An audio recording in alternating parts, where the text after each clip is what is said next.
Welcome back to my channel AG Cam. सभी का स्वागत है। तो लास्ट लेक्चर में मैंने आपको बताया था आरएनएफ कंसेप्ट बताया था, ब्रॉन्स्टेड एसिड बेस कंसेप्ट बताया था। आज मैं बताऊंगा लुईस एसिड और लुईस बेस कंसेप्ट में बताऊंगा आप लोगों को। तो मैंने लिमिटेशंस आपको नहीं बताई थी ब्रॉन्स्टेड एसिड बेस पेयर की, क्या लिमिटेशंस होती हैं। तो इसकी लिमिटेशंस पहले डिस्कस कर लेते हैं, उसके बाद फिर आगे बढ़ते हैं। तो इसकी लिमिटेशंस वही होती है कि मैंने आपको बताया था कि वहाँ पे प्रोटॉन का ट्रांसफर होता है, एसिड और बेस में प्रोटॉन का ट्रांसफर होता है। तो ये उसी रिएक्शन को एक्सप्लेन कर पाता है, उन्हीं एसिड बेस रिएक्शन को एक्सप्लेन कर पाता है जहाँ पे प्रोटॉन का ट्रांसफर हो। जहाँ पे प्रोटॉन ट्रांसफर नहीं होता है, जैसे फॉर एग्जांपल अगर हम लोग BF3 और हम लोग अमोनिया का रिएक्शन की बात करते हैं, तो यहाँ पे प्रोटॉन नहीं है, मतलब यहाँ पे प्रोटॉन का ट्रांसफर नहीं हो पाता है। BF3 के पास तो कोई प्रोटॉन है नहीं और एक्सेप्ट भी नहीं कर सकता है। तो वही ये ऐसे केस में यहाँ पे ये थोड़ी फेल हो जाती है। तो वही मैंने लिखा है, फेल टू एक्सप्लेन एसिड और base reaction which do not involve transfer of proton. जहाँ पे प्रोटॉन का ट्रांसफर नहीं होता वो थ्योरी फेल हो जाती है। देखिए, दुनिया में जैसे कोई एक इंसान परफेक्ट नहीं होता है, ठीक उसी तरीके से कोई भी थ्योरी परफेक्ट नहीं होती है। कुछ ना कुछ कमियां तो रहती ही हैं, तभी हमारी नई नई थ्योरी डिस्कवर होती है आए दिन। तो देखिए, फिर हम लोग देखते हैं कि इस थ्योरी की जो ड्रॉबैक्स है उसको कवर करने के लिए हमारी लुईस थ्योरी आती है। तो चलिए इसकी डेफिनेशन देखते हैं, लुईस एसिड क्या बोलता है। अकॉर्डिंग टू लुईस एसिड, उनका कहना है कि एसिड वो होते हैं जो एक्सेप्ट करे पेयर ऑफ इलेक्ट्रॉन्स। जो हमारा पेयर ऑफ इलेक्ट्रॉन्स को एक्सेप्ट कर ले वो हमारा लुईस एसिड होता है। ठीक उसी तरीके से लुईस बेस होता है जो हमारा पेयर ऑफ इलेक्ट्रॉन को डोनेट करे। ध्यान दीजिएगा, जो हमारा पेयर ऑफ इलेक्ट्रॉन को डोनेट करे वो हमारा लुईस बेस होता है, और जो हमारा पेयर ऑफ इलेक्ट्रॉन को एक्सेप्ट करे वो लुईस एसिड होता है।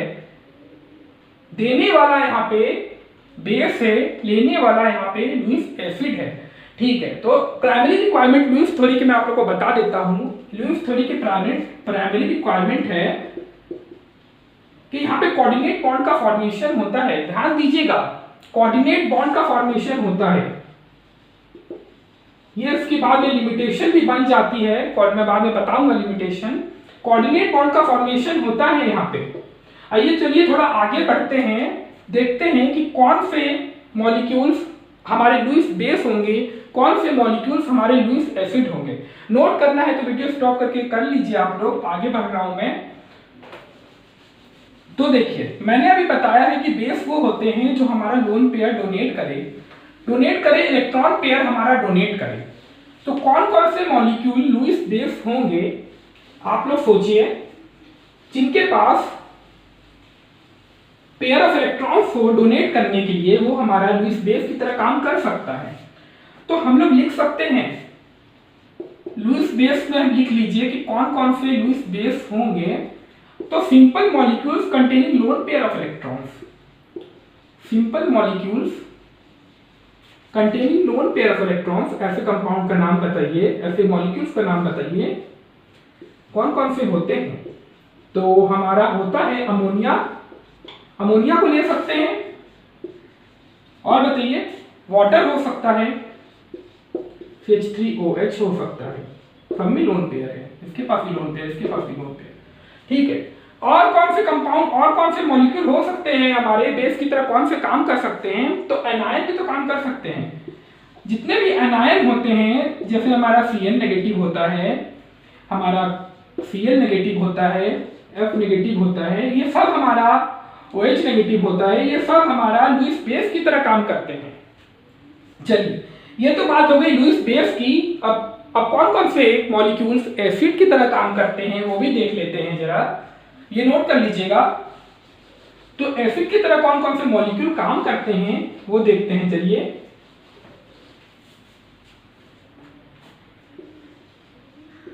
तो वैसे मॉलिक्यूल, पहले पॉइंट पे लिखते हैं, वैसे मॉलिक्यूल जिनके पास इनकम्प्लीट ऑक्टेट हो। जैसे BF3 की बात करते हैं हम लोग, तो BF3 के पास तो इनकम्प्लीट ऑक्टेट है ना, इसकी ऑक्टेट तो पूरी नहीं है। जिनकी ऑक्टेट कंप्लीट नहीं है वो एक्सेप्ट कर सकते हैं पेयर ऑफ इलेक्ट्रॉन्स। तो जैसे हम लोग रिएक्शन करा देते हैं, BF3 का हम लोग रिएक्शन कराते हैं NH3 के साथ। ठीक है, BF3 का रिएक्शन कराते हैं NH3 के साथ। तो देखिए क्या होता है, जब हम लोग BF3 की रिएक्शन कराएंगे NH3 के साथ, तो क्या होगा, अमोनिया का जो लोन पेयर है, अमोनिया का, चलिए इसको तोड़ के लिख देते हैं स्ट्रक्चर को। अमोनिया का जो लोन पेयर है वो बोरोन के, और वैकेंट ऑर्बिटल नहीं बोल रहा हूं, इनकम्प्लीट ऑक्टेट है, तो ये इसके ऑक्टेट में देगा इलेक्ट्रॉन, तो एक एडक्ट का फॉर्मेशन होता है जिसको कि हम लोग बोलते हैं, एक एडक्ट का फॉर्मेशन होता है यहाँ पे जिसे हम लोग बोलते हैं एसिड बेस एडक्ट। इसको हम लोग बोलते हैं एसिड बेस एडक्ट बोलते हैं इसको हम लोग। ध्यान दीजिएगा ये कोऑर्डिनेट बॉन्ड का फॉर्मेशन हो रहा है, जहां से इलेक्ट्रॉन ट्रांसफर हो रहा है वो हमारा टेल होगा, और जहां इलेक्ट्रॉन जा रहा है वो हमारा हेड होगा एरो का। ये रिप्रेजेंट करने का तरीका है कोऑर्डिनेट बॉन्ड को। तो कोऑर्डिनेट बॉन्ड का फॉर्मेशन हो रहा है यहाँ पे, एसिड बेस एडक्ट बन रहा है। तो पहली रिक्वायरमेंट है हमारी इनकम्प्लीट ऑक्टेट। जितने भी हैं हमारे, जैसे AlCl3 भी है, जितने भी हमारे हैं मॉलिक्यूल जिनके पास इनकम्प्लीट ऑक्टेट है, सब हमारा लुईस एसिड की तरह काम करेंगे। सेकंड पॉइंट हम लोग देखते हैं कि जिनके पास वैकेंट ऑर्बिटल है, जो अपने वैकेंट ऑर्बिटल में इलेक्ट्रॉन को एक्सेप्ट कर सकते हैं, वो सब हमारा लुईस एसिड की तरह काम करते हैं। फॉर एग्जांपल अगर हम लोग सिलिकॉन की बात करते हैं, सिलिकॉन के पास वैकेंट ऑर्बिटल है। जब हम लोग ये रिएक्शन कराते हैं, हम लोग रिएक्शन कराएंगे तो हमारा ये बनेगा, ये रिएक्शन बनता है, तो हमारा ये लिख सकते हैं हैविंग वैकेंट ऑर्बिटल। पूरा थ्योरी में नहीं लिखा रहा हूँ, पॉइंट टू द पॉइंट लिखा रहा हूँ, आप लोग खुद बना लीजिएगा। तो हैविंग वैकेंट ऑर्बिटल, जिनके पास सेंट्रल एटम के पास वैकेंट ऑर्बिटल है, वो सब हमारे लुईस एसिड होते हैं। थर्ड पॉइंट इसी में देखते हैं, थर्ड पॉइंट हम लोग देखते हैं कि कौन सा लुईस एसिड की तरह काम करता है। तो सिंपल कैटायंस की बात करते हैं। सिंपल कैटायंस हमारे जितने भी होते हैं, सपोज कीजिए हमारा H पॉजिटिव हो, Ag पॉजिटिव हो, सिंपल कैटायंस की बात बोल रहा हूं, ध्यान रखिएगा। अगर आप लोग बोलेंगे कि NH4 पॉजिटिव है, तो ये हमारा सिंपल कैटायन में नहीं आता है, ये हमारा लुईस एसिड की तरह काम नहीं करेगा, ये एक्सेप्ट नहीं कर सकता है पेयर ऑफ इलेक्ट्रॉन्स, तो ये हमारा नहीं होगा। सिंपल कैटायंस की बात बोल रहा हूं। सपोज कीजिए अगर आप H2O को रिएक्शन करा देते हो H पॉजिटिव के साथ, तो हमारा H3O पॉजिटिव बनता है, जो मैंने कल आपको बताया था, हाइड्रोनियम आयन का फॉर्मेशन होता है। यहाँ पे ये बेस की तरह काम करता है, ये अपना पेयर ऑफ इलेक्ट्रॉन डोनेट करता है, ये तुम्हारा एक्सेप्ट करता है, तो ये तुम्हारा लुईस एसिड है, ये तुम्हारा लुईस बेस है, और हाइड्रोनियम आयन का फॉर्मेशन हो रहा है। अब बहुत एक इंपॉर्टेंट रिएक्शन आता है, ये 3 कंडीशन, एक और कंडीशन होती है, मैं बता रहा हूं, देखते चलिएगा, ध्यान देते रहिएगा बोर्ड पे। चलिए, एक रिएक्शन आता है, पूछ लिया जाता है, सपोज कीजिए बहुत इंपॉर्टेंट है कंसेप्ट, ये रिएक्शन हमारा आता है और पूछ लिया जाता है इसमें, ठीक है, इसमें ये पूछ लिया जाता है, 4 तरह के ऑप्शन रहते हैं, इस तरीके से पूछ लिया जाता है कौन सा हमारा लुईस एसिड है, कौन सा हमारा बेस है, ये लुईस एसिड है, ये हमारा लुईस बेस है, इस तरीके से 4 का ऑप्शन का फॉर्मेशन होता है। तो आइए चलिए इस पे डिस्कस करते हैं कि कौन सा हमारा लुईस एसिड है, कौन सा हमारा लुईस बेस है। तो फोर्थ पॉइंट पे लिखिएगा, फोर्थ पॉइंट पे लिखिएगा molecules containing multiple bonds, molecules containing multiple bonds. अगर एग्जाम्पल की बात करते हैं तो जैसे हो जाता है हमारा CO2 हो जाता है, सल्फर डाइऑक्साइड हो जाता है।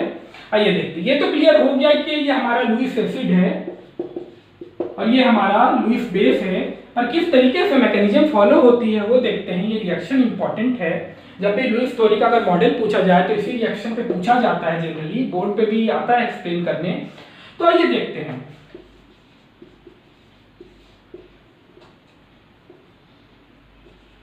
ठीक है, इसको इस तरीके के फॉर्म में हम लिख सकते हैं। लोन पेयर है इसके पास, लोन पेयर बना लीजिएगा। अब देखिए क्या होता है, इसकी जो लोन पेयर है वो हमारे कार्बन पे अटैक करती है, कार्बन के सेंटर पे अटैक करती है, इसीलिए मैं बोल रहा हूँ molecules containing multiple bonds. Multiple bonds जहाँ पे होंगे वहीं पे रिएक्शन होगी, कार्बन पे जो करती है तो ये बॉन्ड इधर शिफ्ट होता है, फॉर्मेशन हमारा होता है, ये फॉर्म होता है हमारा। हम बात करें तो देखिए लुईस थ्योरी के कॉन्सेप्ट से बता देता हूँ, लुईस मॉडल ही बना देता हूँ मैं। चलिए कितने होगा कार्बन के पास, 8 होगा, 1 2 3 4 5 6 7 8, इनका 8 ऑक्टेट पूरी कर दीजिए, इनकी ऑक्टेट पूरी कर दीजिए। चलिए ऑक्टेट पूरी हो गई, नेगेटिव चार्ज लगा दीजिए। तो इस तरह का फॉर्मेशन होता है, यहाँ की जितनी, सब यहाँ भी लोन पेयर बना दीजिए, यहाँ भी ऑक्टेट पूरी कर दीजिए। चलिए, इस तरीके का यहाँ की जो लोन पेयर है कार्बन पे अटैक करता है, लोन पेयर कार्बन पे अटैक करता है, ये बॉन्ड इधर शिफ्ट होता है। इस तरीके का मॉडल, इसको लुईस मॉडल बोलते हैं, लुईस मॉडल बोलते हैं इसको। तो इस तरीके का फॉर्मेशन होता है। ये हमारा यहाँ पे क्या देखो इलेक्ट्रॉन दे रहा है, तो ये हमारा लुईस बेस होगा। ये इलेक्ट्रॉन पेयर एक्सेप्ट कर रहा है, तो ये लुईस एसिड होगा। इस तरीके से इसको हम समझा सकते हैं। चलिए, कुछ लिमिटेशंस हैं, जैसे मैंने आपको बताया कि कोई भी इंसान परफेक्ट नहीं होता, कोई भी थ्योरी वैसे ही परफेक्ट नहीं होती, कुछ ना कुछ लिमिटेशंस होती हैं। आइए एक एक करके लिमिटेशंस को देखेंगे, बहुत ध्यान से समझेंगे एक एक लिमिटेशंस को। इंपॉर्टेंट है, जब कुछ भी पढ़ते हो तो उसे पूरे ध्यान से पढ़ा करो। चलिए लिमिटेशंस देखते हैं कि क्या क्या लिमिटेशंस हैं। देखो, जब मैं कोई टॉपिक उठाता हूं ना पूरी, तो फिर पूरे कंसेप्ट उसके लेके आता हूं। आप लोग देखते हो एक बुक से मैं कंसल्ट नहीं करता हूं, 2-3 बुक कंसल्ट करके जितने भी हो सकते हैं उसके बारे में जितनी भी नॉलेज गेन हो सकती है वो मैं कलेक्ट करता हूं, आप लोग को देता हूं मैं। तो चलिए लिमिटेशंस देखते हैं। तो इसकी पहली लिमिटेशन है, मैंने आपको बताया था कि ये वहीं पे एप्लीकेबल होता है जहां हमारा कोऑर्डिनेट बॉन्ड बने। तो ये वहीं पे एप्लीकेबल है, ये थ्योरी हमारी लुईस थ्योरी वहीं पे एप्लीकेबल है। चलिए कहाँ एप्लीकेबल है वो देखते हैं। लुईस थ्योरी हमारी वहीं पे एप्लीकेबल है जहां पे कोऑर्डिनेशन रिएक्शन हो या कोऑर्डिनेशन कंपाउंड का फॉर्मेशन हो। जहां कोऑर्डिनेशन कंपाउंड का फॉर्मेशन होता है या फिर जहां पे कोऑर्डिनेशन रिएक्शन होता है, वहीं पे ये थ्योरी एप्लीकेबल है। बस वहीं पे एप्लीकेबल है ये थ्योरी, बाकी जगह ये थ्योरी फेल कर जाती है। सेकंड पॉइंट देखते हैं। सेकंड पॉइंट इसका देखते हैं, मैंने अभी आपको बताया जैसे मान लो HCl है और सल्फ्यूरिक एसिड है, तो ये हमारा कोऑर्डिनेट बॉन्ड नहीं बना सकता है। बेस के साथ ये कोऑर्डिनेट बॉन्ड का फॉर्मेशन नहीं कर सकता है। नो कोऑर्डिनेट बॉन्ड, ये कोऑर्डिनेट बॉन्ड नहीं बनाता है। बट हम जानते हैं कि ये तो हमारा एसिड है, तो इससे ये पता चलता है कि ये थ्योरी इनकी एसिडिटी को एक्सप्लेन नहीं करती है। Fail to explain the acidity of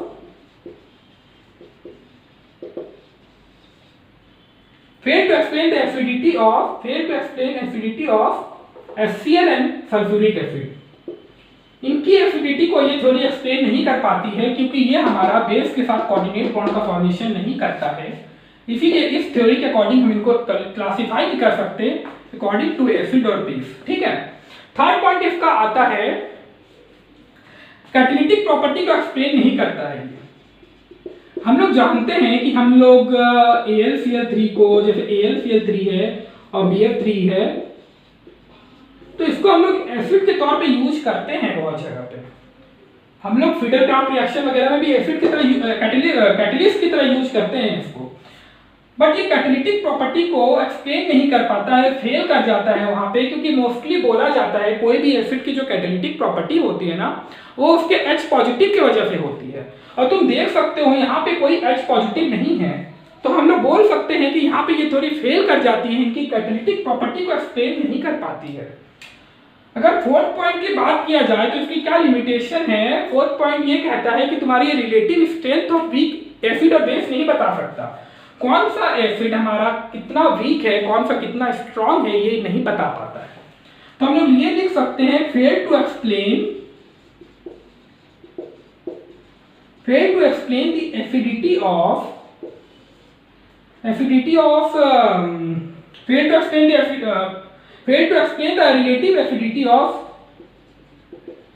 relative strength of acid और बेस। ये हमारा स्ट्रेंथ ऑफ एसिड और बेस नहीं बताता कौन सा एसिड कितना स्ट्रॉन्ग है, कौन सा कितना वीक है। तो ये कुछ लिमिटेशंस है इनकी कुछ लिमिटेशंस है। और एक दो लिमिटेशंस है इसकी, एक दो लिमिटेशंस और है। अच्छा, एक लिमिटेशन अगर मैं बात करूं तो चलिए एक लिमिटेशन और बता देता हूं इसकी। देखो, हम जानते हैं कि हमारा एसिड बेस रिएक्शन बहुत फास्ट होता है। ठीक है, हम जानते हैं एसिड बेस रिएक्शन हमारा बहुत फास्ट होता है।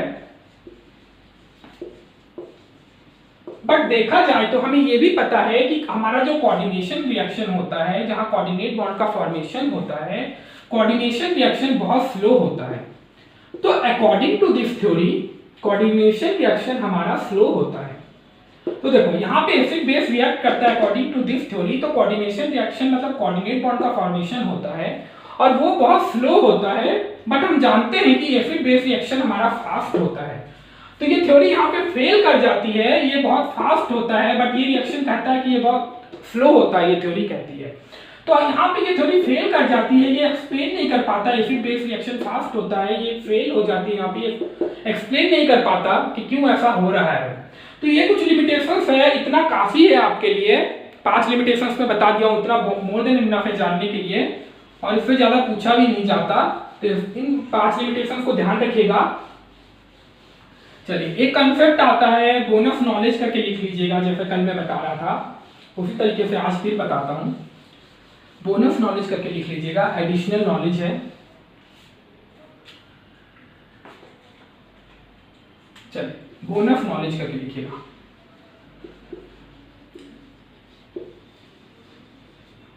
तो क्या कहते हैं, क्या कहता हूं मैं देखो, अगर हमारा अमोनिया है H पॉजिटिव के साथ सपोज करो रिएक्ट कराते हैं तो NH4 पॉजिटिव बनता है, ठीक है। तो यहाँ पे क्या हो रहा है, ये लोन पेयर दे रहा है हमारा, तो ये हमारा लुईस बेस की तरह काम करेगा। और एक चीज देखो, ये हमारा H पॉजिटिव एक्सेप्ट भी कर रहा है, तो ये हमारा ब्रॉन्स्टेड बेस भी होगा। मैंने कल आपको बताया था कि जो H पॉजिटिव एक्सेप्ट कर ले वो हमारा ब्रॉन्स्टेड बेस होता है। तो देखिए यहाँ पे हमारा लुईस बेस जो है वो ब्रॉन्स्टेड बेस भी है, तो एक पॉइंट देके लिख लीजिएगा, all Bronsted bases are Lewis bases. क्योंकि आप देखिए अगर कोई H पॉजिटिव अगर एक्सेप्ट करता है, इसका मतलब वो अपना लोन पेयर डोनेट भी कर सकता है, लोन पेयर डोनेट कर रहा है। तो यहाँ पे अमोनिया एक्सेप्ट भी कर सकता है H पॉजिटिव, तो अपना पेयर डोनेट भी कर सकता है। तो हम लोग बोल सकते हैं कि जितने भी ब्रॉन्स्टेड बेस होते हैं वो तुम्हारे लुईस बेस होते हैं, ठीक है। अब बात करते हैं एसिड की, तो हम लोग बोलते हैं कि ये हमारा एसिड है अकॉर्डिंग टू ब्रॉन्स्टेड एसिड, तो ये हमारा एसिड है ब्रॉन्स्टेड के अकॉर्डिंग, तो ये हमारा एसिड है क्योंकि हमारा H पॉजिटिव डोनेट कर सकता है। बट अगर देखा जाए तो ये हमारा लुईस एसिड नहीं है, क्योंकि अभी मैंने बताया था आपको कि ये कोऑर्डिनेट बॉन्ड का फॉर्मेशन नहीं कर सकता है। तो आप लोग लिख सकते हो, आप लोग ये लिख सकते हो, all Bronsted acid are not Lewis acid, ये आप लोग लिख सकते हो। ये 2 पॉइंट स्टार मार्क देके लिख लीजिएगा, बोनस नॉलेज है, काम आएगी आपको फ्यूचर में। तो आज के लेक्चर हम यहीं पे खत्म करते हैं। आगे नेक्स्ट में आप लोगों को बताऊंगा आयनाइजेशन ऑफ एसिड बेस बताऊंगा, फिर लेक्चर अपना कंटिन्यू करूंगा। आज के लिए इतना ही काफी है। अच्छा, और कमेंट सेक्शन में मुझे बहुत अच्छे फीडबैक मिल रहे हैं, बहुत अच्छा रिस्पॉन्स मिल रहा है। मैं आप लोग सभी का धन्यवाद करना चाहूँगा, बहुत बहुत थैंक यू। और जैसा कि बहुत लोगों ने मुझे कहा कि कॉलर माइक खरीद लो, तो मैंने कॉलर माइक का ऑर्डर दे दिया है, कुछ दिन में कॉलर माइक आ जाएगा। तो फिर मैं कॉलर माइक के साथ पढ़ाऊँगा आप लोगों को, तब फिर अगर आपको मेरा वीडियो पसंद आए तो लाइक कीजिएगा, शेयर कीजिएगा, सब्सक्राइब कीजिएगा। और आज के लिए इतना ही काफ़ी है, मिलते हैं अगले लेक्चर में। Thank you.